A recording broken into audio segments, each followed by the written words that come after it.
piece, Rob.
Good morning, and good morning. Welcome to the Center for Spiritual Living here in beautiful Boise, Idaho. We're so glad that you're here with us today. This morning, captain of our yacht of musical love, Rex Miller on the keyboards. Yeah. On the bass, the amazing George Hadden. Yeah. And on those drums, the fabulous Phil Bowden. Yeah.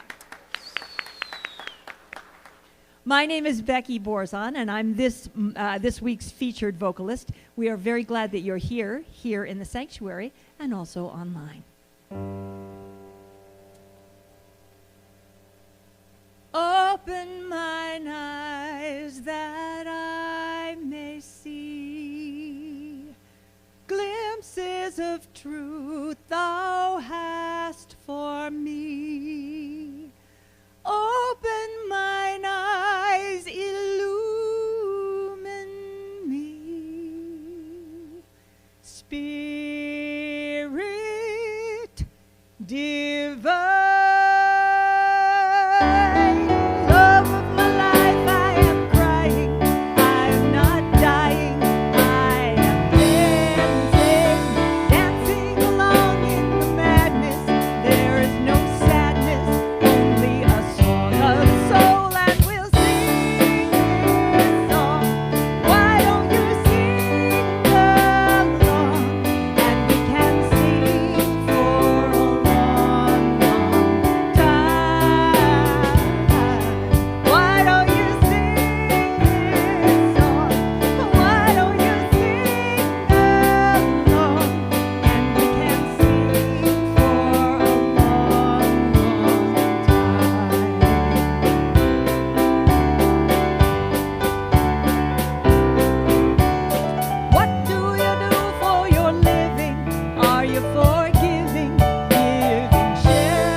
Go ahead. Let's give the band and Becky a great big round of applause. Woohoo!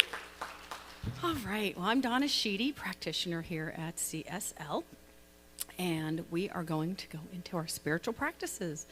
So I invite you just to get comfortable in your seat if you're here in the sanctuary, and for those of you at home, just sit comfortably wherever you are. And if you're even more comfortable, go ahead and close your eyes or lower your gaze. And just take a deep, deep cleansing breath, allowing yourself to settle into wherever your space is. And just continuing to breathe into that strong body, expanding those strong lungs. Just allowing yourself to go deeper into that quietness, into that peaceful space of the divine. Just giving gratitude for your space, for your strong body, strong mind, for just waking up this morning.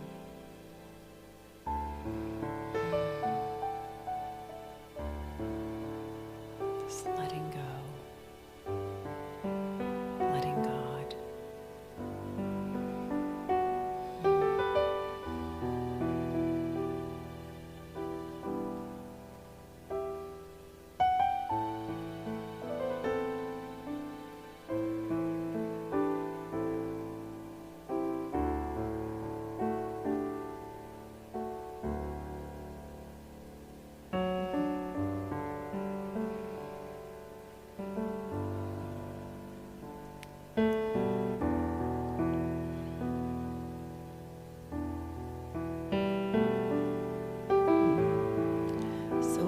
My honor to introduce Judy McFarland, who will light the world religion's candles from the Christ candle. In religious science, we perform this ceremony to acknowledge that all people and all faiths come from one great universal presence, which we call spirit. In lighting these candles, we honor the one family of humanity, made up of over 4,000 religions and spiritual traditions throughout the world. We light the first candle for Judaism, which teaches there's only one God, and that religion isn't one aspect of life, it is life. We light the second candle for Christianity, where letting go and letting God is grace and humility personified. Christianity accepts this as a liberating and beautiful experience. We light the third candle in honor of Hinduism, honoring the path of knowledge, action, and devotion. We light the fourth candle for Buddhism. This religion is of those seeking to be awakened and honors the Four Noble Truths and the path to compassion. The fifth and final candle honors New Thought, encompassing metaphysics which transcends the physical and seeks a clear understanding of the realm of ideas and their legitimate expressions. So let us quiet our minds and open our hearts to the song being sung by Becky Borczon.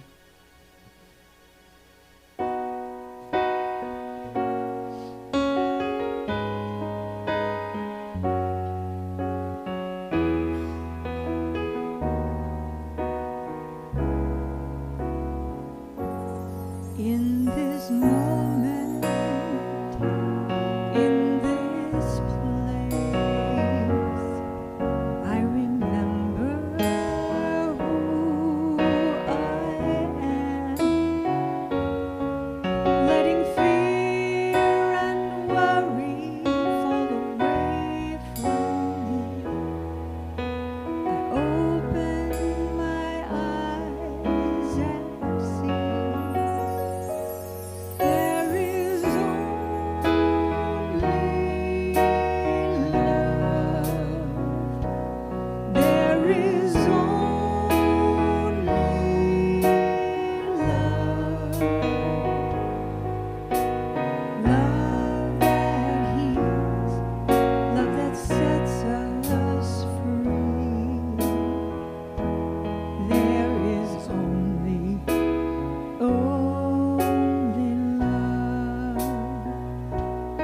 when I lose myself,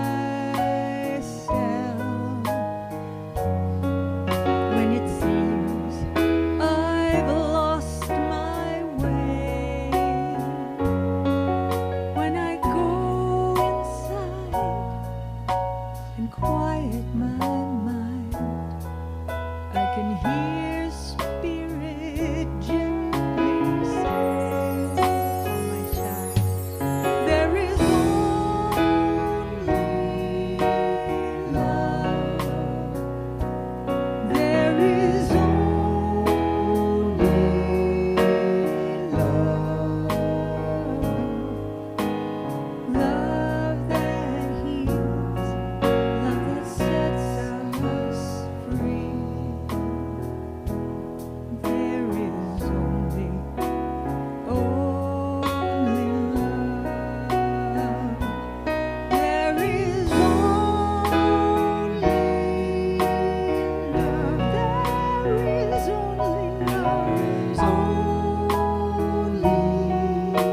There is only love. Love that heals, love that sets us free. There is only love. There is only love. There is only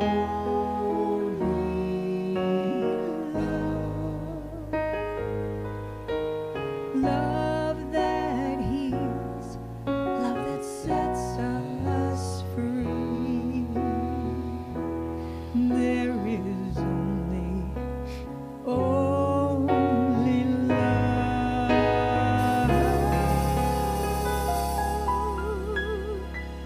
There is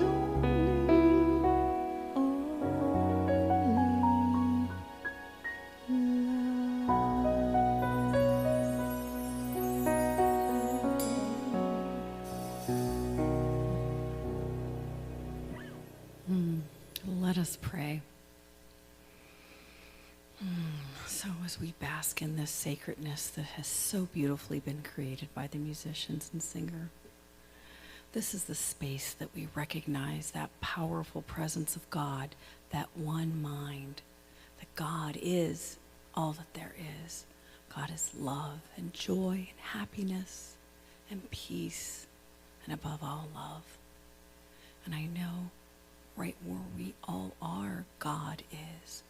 God comes through each of us, as we are each a perfect whole expression of spirit, right here, right now, on this earthly plane, connected to that divine, connected to one another.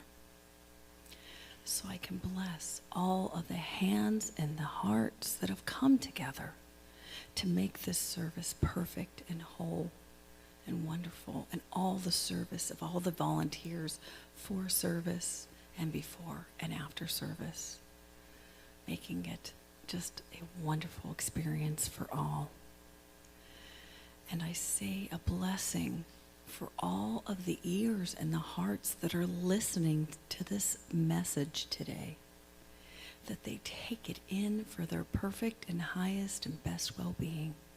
And it's exactly what they need to hear today. And I say an extra special blessing for our beloved practitioner, Lisa Compton, as she comes forth, setting aside her humanness, allowing the message that Spirit needs us to hear today to come through her, delivering the most perfect message.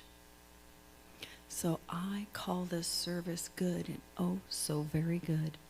So together we say, Namaste, Om Shanti, Ashe, Aho, Amen, and so it is. And now for Becky Borczon. Give her a big hand, guys.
Good morning, everybody.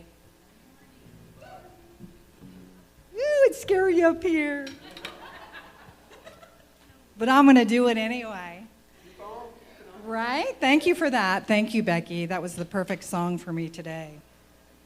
I'm Lisa Compton. I am a practitioner here at Center for Spiritual Living. I am not your minister. I'm your practitioner. But today I'm delivering the talk today. I'm really honored that Reverend Jackie asked me. She's asked me a lot, and I've said no a lot. But, you know, there's some ambivalence that comes with being asked to speak with, you know, on behalf of Reverend Jackie. She's got big shoes to fill. She's a brilliant speaker and spiritual teacher for me, so it's big shoes. So I had to set aside that, who do you think you are, voice of my mother, to stand up here as an expression of spirit. I have been invited by not only Reverend Jackie, but by Spirit to share today. So, all that talk that comes in my head, in the 12-step program, we call it stinking thinking. So, a lot of stinking thinking, but I'm setting it aside and stepping into this place of spirit and answering the call of vulnerability and courage. So that's what I'm going to do today. Thank you, guys. Appreciate that. And so for those that know me and know me well, it isn't in my nature to allow myself to be seen, believe it or not. I'm an introvert, like Rex. My past practice in life has been kicking, screaming, fighting, literally every single one of those things to not be seen. But that's not Lisa today. So today's talk is something all of us has experienced every single day. We all go through it. We have a relationship with it. We've had our moments in struggle, embrace, in terror, in joy, in peace. It's change. The topic today is change.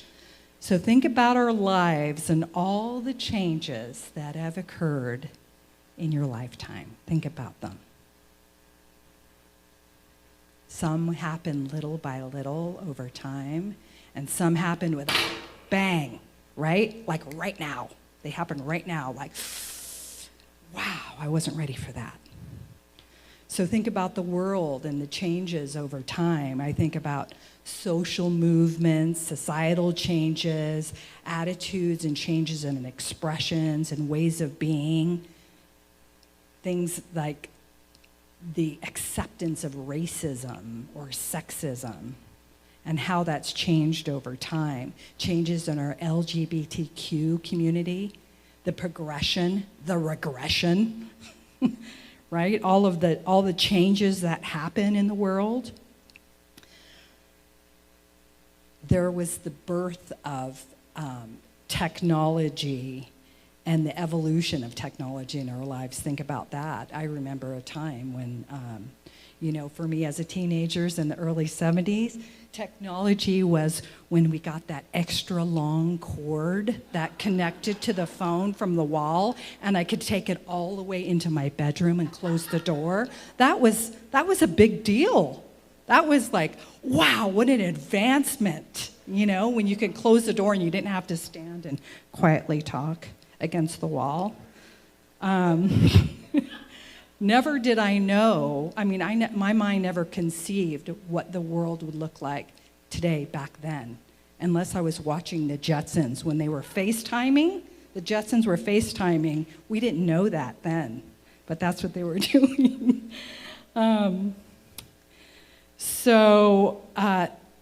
Also with computers, we've had information at our fingertips. We never had that before, right? I always tell Rob, why ask a question when you can ask Siri or Google? Why ask? It's right there. And now we have artificial intelligence, that can write your email, and you can select a tone. We were doing this the other day in the office. Select a tone. What is an emotional email sound like? Emotional or professional or dramatic? Like, who would have thought that artificial intelligence could write an emotional email? Seriously? Those are big changes. We are in a sea of changes. So in the early 70s, Roe versus Wade started. And then in 1973, the U.S. Supreme Court determined that it was a woman's right to choose whether she was going to terminate a pregnancy or not.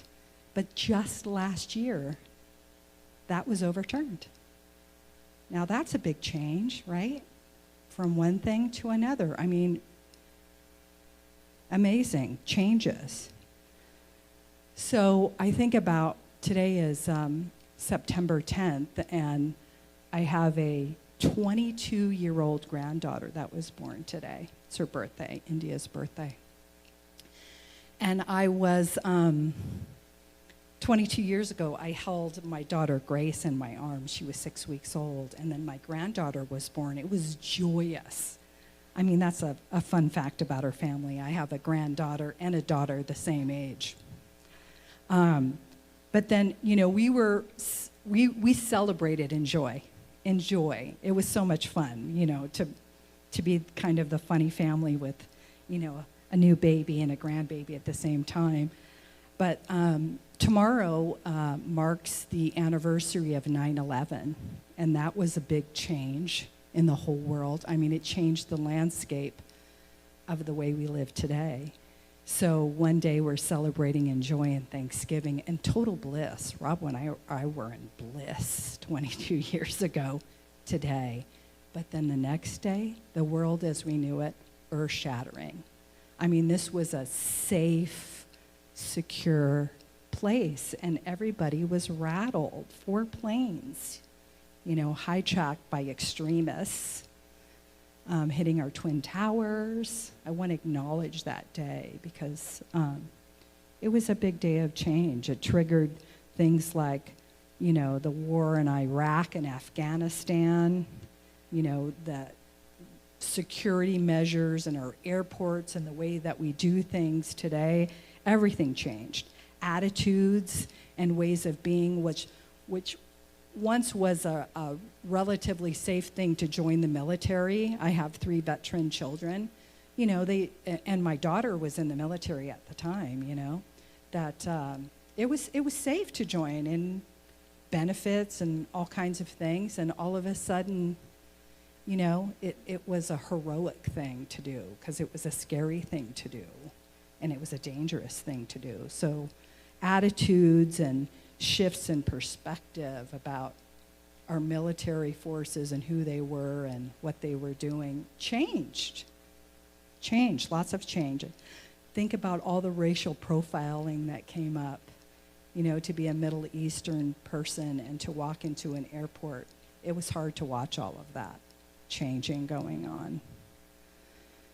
So there's been a range of changes we've all been through and experienced, from terror to sorrow and joy and frustration and adoration. I mean, such a range of it. Now, and I've been talking about all the changes that we go through in the outside world. What about the changes right within ourselves? I want to ask you guys, when you think about things changing, who out there loves change? Nobody? Okay, there's a couple people. Yay. There's what, 3? Seriously? Come on. Okay. Who out there is a resistor?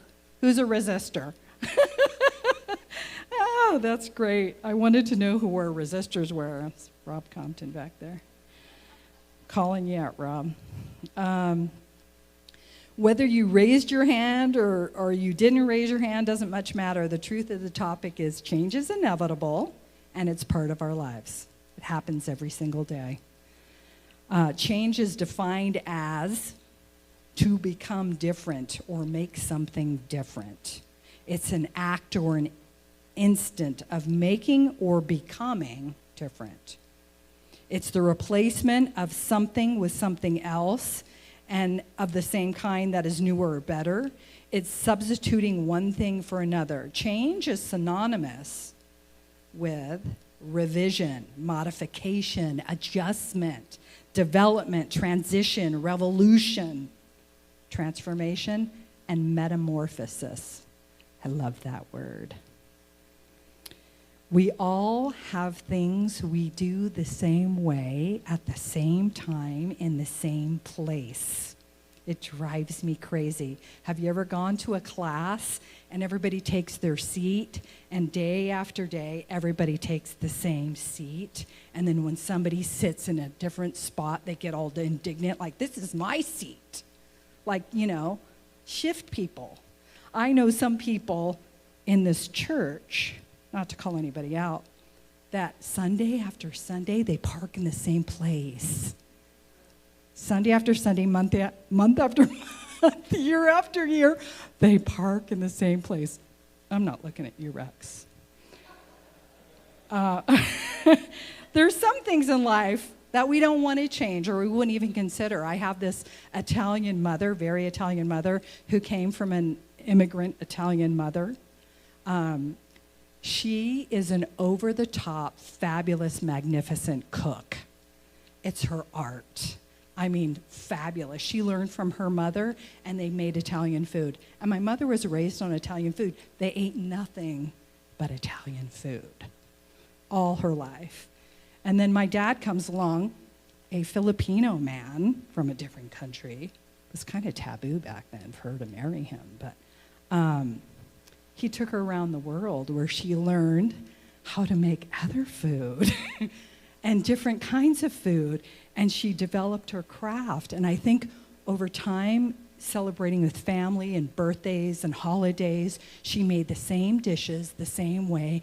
And if she changed anything, we would get mad. Like, you can't change that. You can't change it. There's some things that you don't want to change. It's like my grandmother's pecan tart recipe. You don't want to change that. So I extend this invitation to explore change. And I'm not talking about your parking space, or I'm not talking about my mom's pecan tarts. When I think about the idea of change as a spiritual principle, what comes up for me is surrender, letting go, release, adaptability, flexibility, evolution. So I want to take a moment here and just take a deep breath and ask yourself, where in your life experience is change being called forth? Where do you need to adjust? What needs to be developed? How can we begin our own revolution within ourselves for transformation? Religious science founder Dr. Ernest Holmes said this in Change is Necessary. We are living in a world of continual change, a world in which thoughts, things, and experience are all in a constant change of flux. It is the very nature of the universe that there should be a continual change and variation. It's a living world, the creation of living, creative intelligence. Not a static world created by a God now dead or departed who has left it to decay. No, it's vital and alive. The mind that created it is not apart from it, but always active in and through it. Dr. Holmes goes on to say, when we look at ourselves and our families and friends, we discover we're all human beings, right? We have a head, we have eyes, we have a body, arms and legs. We come in different shapes and sizes and colors. But behind every person, every race, there is a basic pattern that is individually expressed in your own unique way. If there was not the possibility of variation of expression, there would never have developed its infinite variety. More times than I've counted, I've heard the phrase, especially in this church, change your thinking, change your life, right? But changing can be hard, and changing your thinking, oh my gosh, that's even harder. What makes it so hard? What makes it so hard? We get afraid of change. We're afraid of change. We don't know what it looks like, what's on the other side. Will we survive it? Will we be okay if we change? We don't want to let go of things when it's comfortable, even if it's uncomfortable, if that makes sense. It's uncomfortable to change.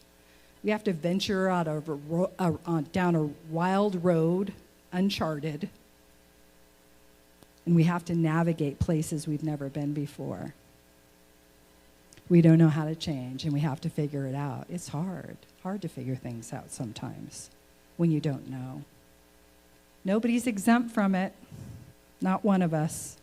We change jobs, we change places we live, we change our friends, we change our lovers, we change our clothes, we change our shoes. It goes on and on and on and on and on. We change. But none of all of this happens without first choosing, making a decision. None of it happens without making the decision to change. Change first happens in our thinking. That's where it first happens. It's in that creative place. It happens in our thinking. If you believe you can or you believe you can't, you're right. So how do we incorporate change in our life? So for 32 years, I worked in the logistics industry. And towards the end of, I worked up the ranks from a young person to an older person, working my way up, making a better wage, having benefits for my family, doing really well. And towards the end of that career, it was really hard. It got harder and harder, and to be a woman in logistics was not easy, even to the very end. It was not easy. And the discomfort of change was greater than my fear to change. So the discomfort pushed me to change. And just before I turned 60, I decided to leave my career of 32 years to do something else. Was my financial stability at risk? Oh my gosh, yes. Security, benefits, all this conversation of fear. Can I do it? Can I not do it? Did I have to change my thinking and the belief in myself to step out in courage? Oh my gosh, yes I did. Yes I did. I had to believe and have faith and trust in that part of God in me to say, yes, I'm going to do this. So asking how was an invitation. Asking how do we do this? It's an invitation inward. So I want to share this story of an award-winning photographer. Her name's Susan Greff. And she shares a powerful lesson in a change of perspective of a photo shoot she did in Ethiopia. And I'm just going to read Susan's story. And this is her story. A golden haze settled over the cornfields. The sun prepared us to rest for the evening, and I intended to follow. Saying goodbye to the clan, I headed back to camp. I look forward to setting my camera aside for an evening to reflect on my time in Ethiopia. I wasn't long headed home when I heard a voice behind me. Photo, photo, photo. A young Surma boy, about 7 or 8, followed closely. closely at my heels. I breathed a tired sigh. I had no energy to press the shutter button, and one more time, no matter how beautiful or eager he was. Over the past 4 days, many in the camp had wanted their photo taken. I hoped the boy would find someone else to snap his photograph. But he kept following me. Photo, photo, photo. He managed to catch my eye with his eyes wide, full of hope. He asked me again with anticipation on his face, photo? As I looked at him, half interested, I had an idea for a composition. It flashed in my mind. I kneeled in the cornfield and instructed the boy where to stand, how to pose, as I attempted to take the photograph, all the while instructing him what to do and how to be. His energy shifted from eagerness to fear. No matter what I told him to do, how to stand, how to look, I just couldn't get the shot. Frustrated, I gave up. I looked at the boy who looked alone and awkward. He wanted his photograph taken, and now he'd gone camera shy. In effort to cheer him, I clapped my hands, saying, "That was great, you were great." Others in his clan gathered around him, cheering and clapping loudly. The boy's face changed and immediately broke into a smile. Intuition moved on me. I took a few shots of the moment. That photograph turned out to be better composition than I'd ever imagined because it came from a deeper place within me. When I let go of the frustration on what's here in the moment, that's when we are moved to create change from the inside out. I have learned much about myself and my life through photography. The outer experience has taken me on an inner journey to heal, transform, and change. This story is not about a monumental change. It's about a powerful shift in perspective that transformed the photographer's way of creating her art. And it came from a change of the way that she looked at her craft. We can and we do make changes. We can change the way, where we live. We can change what we do and what we say and what we eat and how we practice. We can change our thinking. But when we change our thinking, it develops our beliefs. We are an embodiment of our beliefs. If there are areas in your life that aren't working, consider answering the call of spirit within you. For me, personally, when I quit fighting against staying small and began believing that there was a power source of God in me and began to embody that idea, my life changed, my relationships changed, everything changed. When we change our thinking and we change our beliefs, we change our experience. So I want to remind each of you of the spiritual principles of change: surrender, flexibility, adaptability, evolution, transformation, metamorphosis. What's your invitation? What's your invitation? What's calling you forth in life for change? I'm going to end here with a gem of a saying that was gifted to me by my dear friend Jackie Franks. It's a powerful thing that I keep in mind when I'm faced with change. And she says this, and I'll end here. Be bold, and mighty forces will come to your aid. Peace.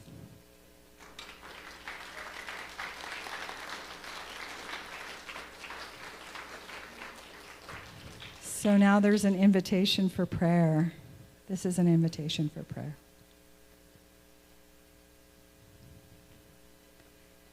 Closing your eyes and knowing that There is a powerful presence of God, source, love. It's all there is. It's in this beautiful sanctuary, in the beautiful expressions of each and every one of you showing up as spirit in this room. So it's from this place of knowing my absolute unity with God, knowing that each one of us are a divine expression, that I stand in this place and claim and know for all of those suffering from illness, that God is present right where they are, right where my sister is, right where Reverend Jackie's sister is. Knowing those who are on a journey of disruption, that life is changing for a better and higher good. For those that are remembering the 9/11 time, giving gratitude and thanksgiving for the changes that support our world today, knowing that all is well, despite the circumstances sometimes beyond what we can see, there's a greater possibility of good taking place. For our Reverend Jackie, we say a special prayer, knowing that she is getting her time off as she needs and allows me to be courageous today. I give thanks for that. And I bless our friends and our families beyond these walls in this city, knowing God guides, protects, and leads the way. So in great gratitude and thanksgiving, I just say thank you, Spirit, thank you, Source, thank you, love, for all that is. So it is, and so I let it be. Amen. Amen. Thank you, everybody. Thank you. So I'm going to, as you guys are getting ready to prepare your gifts and your offerings, I'm going to invite JJ up to do announcements. Short girl. Morning, CSL, both here, near, and far. Let's give another thanks to the band. They're spread out, but we have Rex Miller, their leader on keyboard. We have George Hadden on bass, and Phil on drums. Okay, and you've already met Donna, and Rob Compton is on our soundboard. We have Sean Kipper as our videographer, Cheryl Hudon as our photographer, Shadi Ismail and Harold Whitman were our greeters. I did some hospitality. You can save the clapping. Hospitality setup was myself, and I am open to help for cleanup. Baked goods were brought to you by Darlene Garstiza and myself. Mindy Wood was our cosmic cleaner, and she was our youth teacher today. The E-Blast was Donna Sheedy. And now for some great announcements. On the 26th, fall classes start, and we will have sign-ups out next week, and you can talk to Jackie about them when she's back. The 24th, we had advertised a SIVA Sunday, and that is being postponed since a lot of the ministry leaders are not going to be here. Be sure and put October 29th on your calendar. That's the Fall Festival, and it's going to be a blast with booths and activities and food. And if you want to volunteer, you can talk to Yeah, Susan Bailey Smith. And we have coming up on the 27th our fantastic special Wednesday event. And I'm going to let Marilyn Watkins come on up and speak to you about soul collage.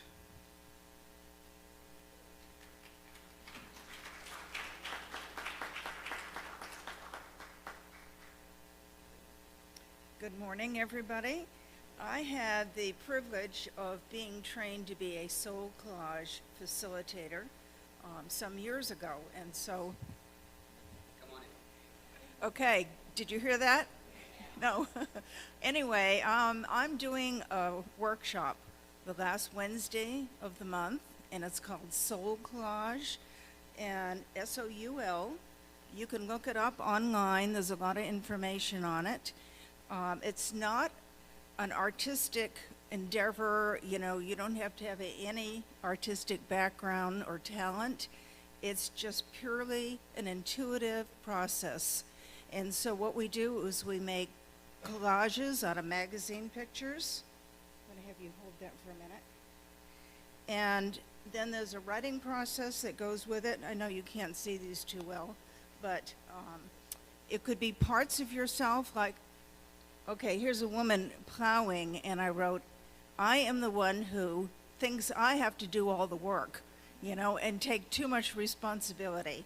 I had a woman do a card, and it was all dark, and in the middle was a woman dancing, and she had a red dress on, and she wrote, I am the one who is a widow, much too young, but there's life ahead. So you never know what the messages are going to be. They can be very profound. You can also use these like prayer cards. I often make one for somebody who's ill, you know, some flowers, maybe, let's see, where is it here? Well, anyway, it has different uses that you can apply to it. You can put it on your mantle as a meditation card, like, you know, when my son got divorced, I put the card up on the mantle, and every time I walk by, I said a prayer, and I send him energy and love. So there's a lot of ways you can use it. I hope you will come.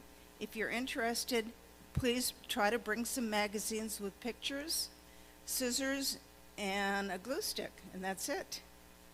Okay, thank you.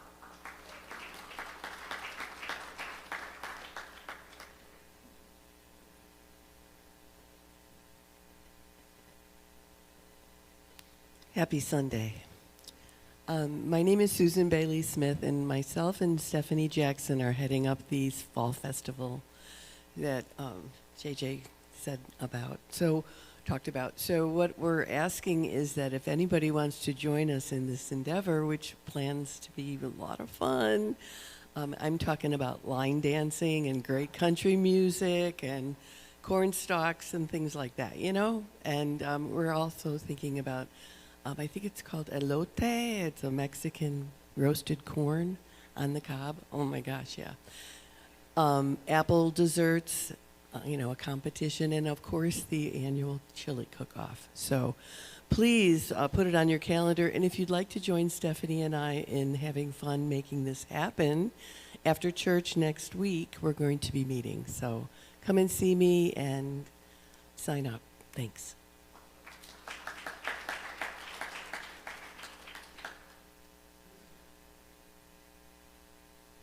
Okay, as we all share one microphone, right? All right, so I am wanting to welcome all of any visitors we have either in the sanctuary, or if this is your first time watching us live online, go ahead and put your name and in the comments.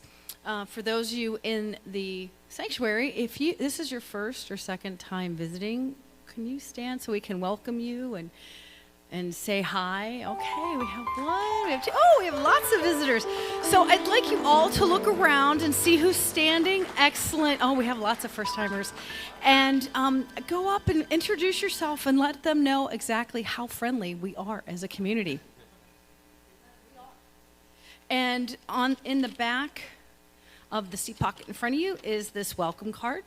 And if you have not filled this out, we invite you to fill it out so that we can add your name to our e-blast list and send the e-blast to you weekly so you can get all the new things that are going on and all the announcements.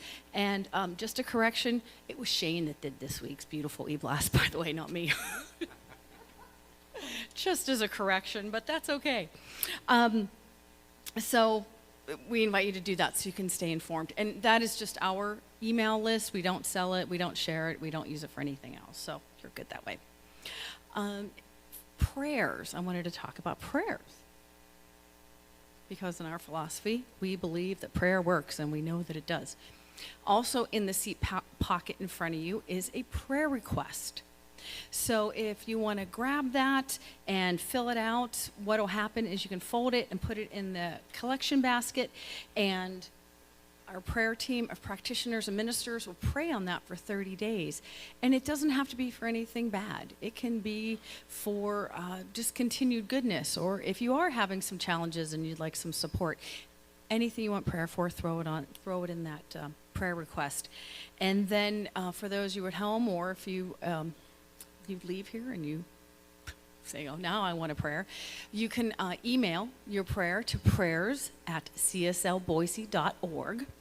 And we also have a prayer line that you can call and leave a message, and that's 208-375-0791. So you can call that 24/7 and leave a message, and again, it'll get to the prayer team, and we will continue to pray on that for 30 days. And you can also go to our website at cslboise.org and get the list of practitioners. And you can call or email any of us for sessions or prayer support or whatever it is that we can support you in your spiritual journey. All right, now we are ready for our offering. So here at CSL, obviously, we're a business. All the funds that come in support the lights and the air conditioning so we can be comfortable, and of course. But there's also the money that comes in supports all the ministries that happen at CSL, which supports our internal community as well as our external community, because 5% of what we take in goes out to support a 503c a nonprofit. So it's coming in, but it's all going back out as well to support the greater community. And there's so many ways to give, as you can see, and it's online as well. So you can scan the QR code and you can support it online. You can make an online donation. You can do a text giving, and that number is 208-782-4202. And you also can do that check. You can send set up a bill pay through your bank, and we also take that green stuff that's paper. I think it's cash. That's still good. Cash is still good. And also, just remind you to keep us to CSL Boise in your estate planning as well. So with that, if you'll take your gift, your offering in your hand, and there's also a heart in the back of your seat pocket, and you can hold that close to your heart. So if you already do some sort of giving and some bill paying, you can hold that. And we'll say together, divine love as me blesses and multiplies all that I have, and all that I circulate, and so it is. Amen. So thank you very much. And we will continue with the music. Miss Becky Borczon. I said Miss Becky Borczon. Give her a big hand. And Lisa Compton, you did a great job today. Yes. One, two, three, four.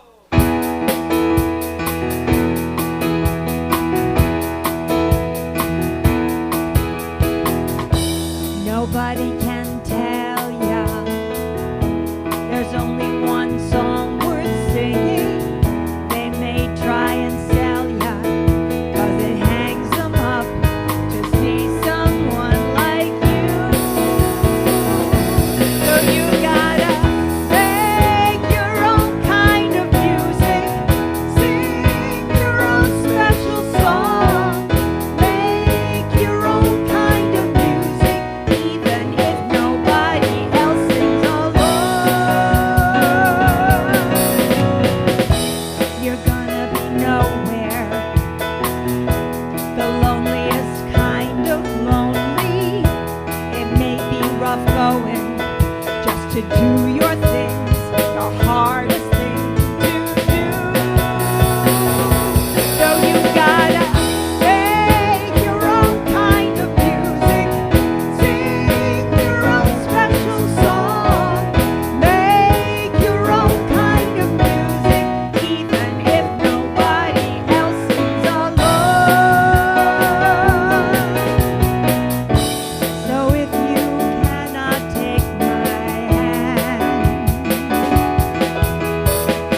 got to make your own kind of music. Sing your own special song. Make your own kind of music, even if nobody else sings along. Go out and make your own kind of music. Sing your own special song. Make your own kind of music, even if nobody else sings along. Have a great week.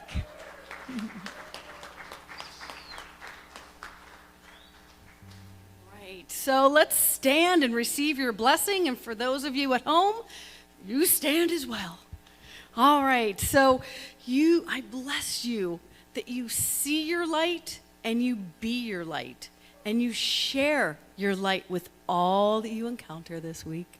And so it is. Have a great week, and I'll be in the prayer room for prayers.